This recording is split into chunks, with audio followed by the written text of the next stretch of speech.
ሰላም ጤና ይስጥልን። ይህ የፈጠነ ሚዲያ ነው። የሰዓቱን ዜና ይዘን ቀርበናል። ከዜናዎቹ ጋር ፈጠነ ጌታው ነኝ።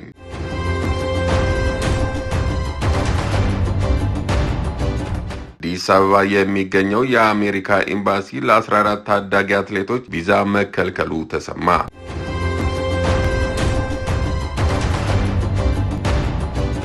በኮንታ ዞን አንድ ጥበቃ በጎሽ ተወግቶ ሕይወቱ ማለፉ ተነገረ።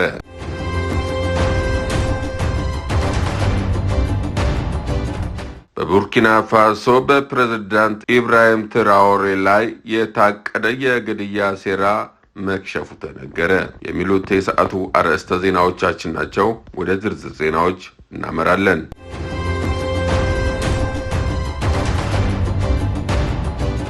በአዲስ አበባ የሚገኘው የአሜሪካ ኤምባሲ ለ14 ታዳጊ አትሌቶች ቪዛ መከልከሉ ተሰማ።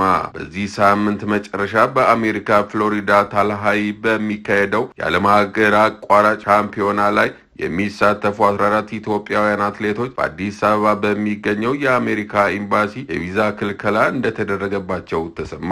ይህ ያልተጠበቀ ክስተት ኢትዮጵያ በዓለም ሀገር አቋራጭ ውድድሮች ላይ ለተከታታይ 44 ዓመታት ስታስመዘግብ የቆየችውን የሜዳሊያ ድል አደጋ ላይ ሊጥል እንደሚችል ተጠቁሟል። እንደ ሌትስትራል ዘገባ የኢትዮጵያ አትሌቲክስ ፌዴሬሽን በታዳጊዎች ከ20 ዓመት በታች ምድብ ለመሳተፍ ካመለከቱ 18 አትሌቶች መካከል ቪዛ የተሰጠው ለ4 አትሌቶች ብቻ መሆኑን አረጋግጧል። በወንዶች ቪዛ ያገኘው አየለ ሰውነት የተባለ አንድ አትሌት ብቻ በመሆኑ ኢትዮጵያ ለቡድኑ ውጤት የሚያስፈልጋትን 4 አትሌቶች ማሟላት አትችልም። ይህም አገሪቱ በታዳጊዎች ምድብ ለቡድኑ ውጤት እንዳንወዳደር ያደርጋታልም ነው የተባለው።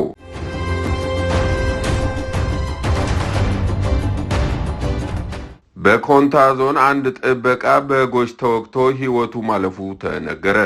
የደቡብ ምዕራብ ኢትዮጵያ ሕዝቦች ክልል ፖሊስ ኮሚሽን እንደገለጸው በኮንታ ዞን ኮይሻ 02 ቀበሌ ልዩ ስፍራው አማካ ቡልአ ተብሎ በሚጠራበት አካባቢ ታህሳስ 27 ቀን 2018 ዓ.ም ከቀኑ 8 ሰዓት አካባቢ አንድ ጥበቃ ላይ የነበረ ግለሰብ በጎሽ ተወግቶ ሕይወቱ አልፏል። ሕይወቱ ያለፈው የግል ድርጅት ጥበቃና ሌሎቹ ግለሰቦች በጋራ የሰቀሉትን የማር ቀፎ ለመቁረጥ ወደ ቀፎ ቦታ እየሄዱ ባሉበት ሰዓት ከሌላ አካባቢ በባህላዊ ወጥመድ የተያዘ ጎሽ ወጥመዱን በመቁረጥ ግለሰቦቹን ለማጥቃት ሲል ሶስቱ ሮጠው ሲያመልጡ አንደኛው ተጎጂ ማምለጥ ባለመቻሉ ጎሹ በቀንዱ በመውጋትና በእግሩ በመርገጥ ጉዳት ሲያደርስበት ሮጠው ያመለጡ ሶስቱ ግለሰቦች ለአካባቢው ሕብረተሰብ አስተባብረው ከጎሹ አስጥለው ወደ ሕክምና ቢወስዱትም የደረሰበት ጉዳት ከፍተኛ በመሆኑ መንገድ ላይ ሕይወቱ ማለፉ ተገልጿል።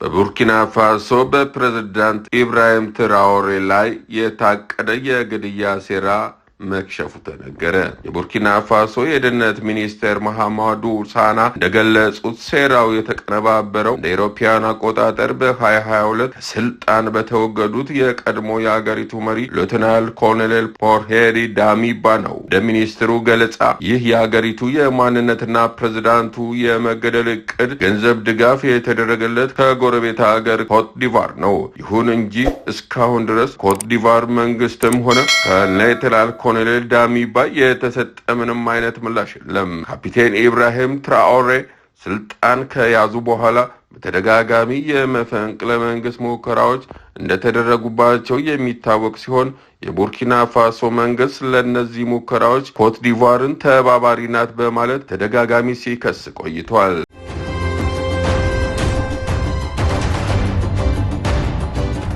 አሜሪካ ከ66 ዓለም አቀፍ ድርጅቶችና የተባበሩት መንግስታት ተልእኮዎች ራሷን አገለለች። የአሜሪካው ፕሬዝዳንት ዶናልድ ትራምፕ ሀገራቸው በተባበሩት መንግስታት ድርጅት ወይም ዩኤን ስር ካሉ 31 ተቋማትና ከሌሎች 35 ዓለም አቀፍ ድርጅቶች በጠቅላላው ከ66 ተቋማት ራሷን እንድታገል የሚያዝ የፕሬዝዳንታዊ መመሪያ ረቡዕ ታህሳስ 29 ቀን 2018 ዓ.ም በሌሊት በይፋ ፈርመዋል። ፕሬዝዳንት ትራምፕ በሰጡት መግለጫ እነዚህ ድርጅቶች የአሜሪካን ብሔራዊ ጥቅም፣ ሉዓላዊነትና ኢኮኖሚያዊ ብልጽግና የሚጻረሩ ሆነው መገኘታቸውንም ገልጸዋል። ውሳኔው በትራምፕ ሁለተኛ የስልጣን ዘመን ተግባራዊ እየተደረገ ያለው የአሜሪካ ትቅደም ወይም አሜሪካ ፈርስት ፖሊሲ አካል እንደሆነ ተነግሯል። በዚህ መሰረት አሜሪካ በእነዚህ ድርጅቶች ውስጥ ያላትን ተሳትፎ ሙሉ በሙሉ ታቆማለች።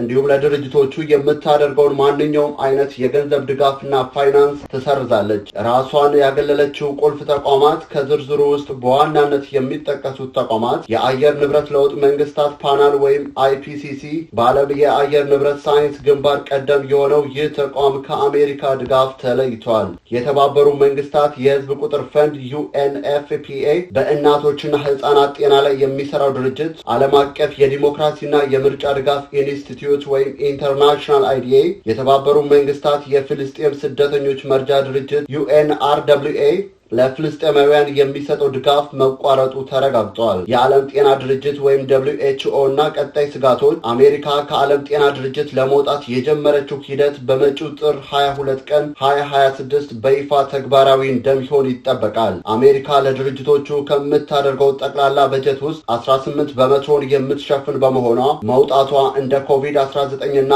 ሳምባ ነቀርሳ ያሉ ወረርሽኞችን ለመከላከል በሚደረገው ዓለም አቀፍ ጥረት ላይ ከፍተኛ እንቅፋት እንደሚፈጥር ተነግሯል።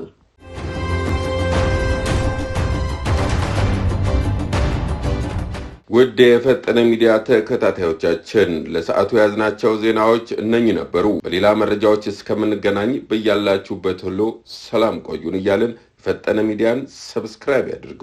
ጤና ይስጥልን።